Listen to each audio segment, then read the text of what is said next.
Bonsoir à tous.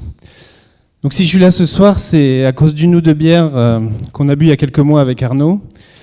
Et il m'a dit, ce que tu fais dans ta boîte, c'est bien, viens en parler chez Disrupt. Comme il a payé la tournée, j'ai dit OK. Donc mon entreprise, c'est Arc Industries. C'est une tôlerie industrielle que j'ai rachetée en février 2016. Et la première fois que j'ai rencontré les salariés de l'entreprise, je leur ai dit, on va travailler ensemble autour de 3 valeurs. La première, c'est la rigueur. La rigueur, c'était facile parce que c'est la culture de l'entreprise.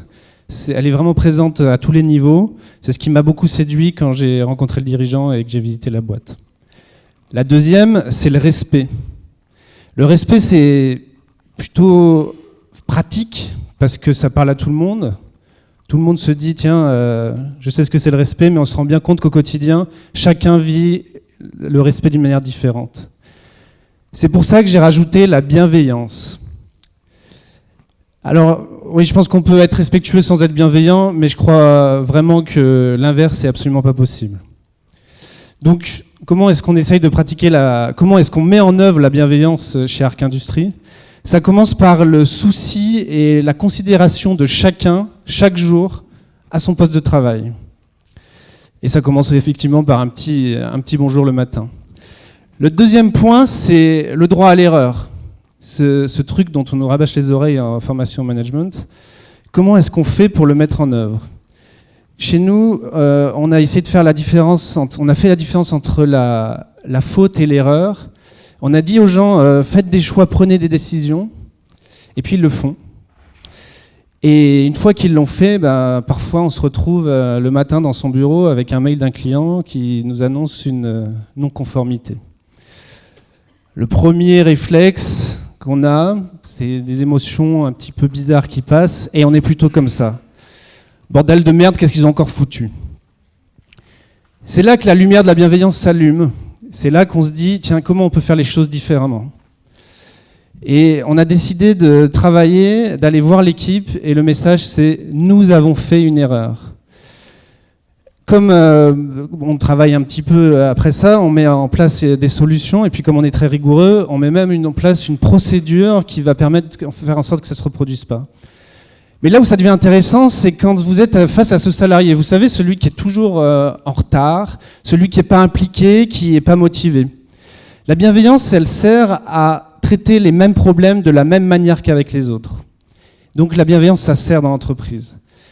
L'autre point, c'est d'instaurer de manière vraiment pérenne la relation adulte-adulte. Et pour ça, c'est un travail de tous les jours. C'est un travail permanent de rééquilibrer cette relation, parce que je vous assure que ce n'est pas le cas dans les entreprises au départ. Donc c'est des messages du type tu as le droit de prendre des décisions, tu as le droit de faire des choix, tu ne te feras pas gronder, tu ne te prendras pas une branlée. Donc c'est exigeant, c'est fatigant parfois, mais je vous assure que c'est profondément exaltant, et en plus ça porte des fruits. Mais pour moi ça me pose un certain nombre de questions. La première question, c'est est-ce que tout le monde va trouver sa place dans un système comme celui-là ? Est-ce que j'arrive à rejoindre le salarié qui est là depuis 20 ans, qui vient faire son taf de 7h à 16h, qui aime bien faire exactement ce qu'on lui demande et qui n'a pas tellement envie de s'engager, de faire des choix ? Moi, je fais le pari qu'avec la bienveillance, en étant attentif, en étant patient, en étant équitable, nos mondes vont réussir à se rejoindre. La deuxième question que je me pose, c'est est-ce que la bienveillance, ce n'est pas le nouvel outil de manipulation du manager ? La réponse pour moi, c'est clairement non. Parce que l'objectif de la bienveillance, ce n'est pas que les salariés fassent ce que j'ai envie qu'ils fassent.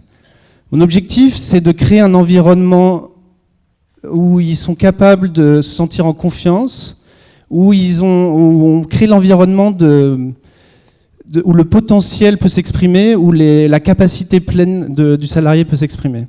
Je veux créer un cadre où les tensions sont apaisées. Et ce qui est génial, c'est que j'ai des témoignages déjà de tensions qui sont parties depuis mon arrivée. Donc je crois vraiment que non, la bienveillance, c'est pas un truc de bisounours. Et si vous voulez en savoir un petit peu plus, je vous propose de venir à Voiron, les rencontrer, parce que je crois vraiment que c'est eux qui en parlent le mieux. Merci de votre attention et bonne soirée.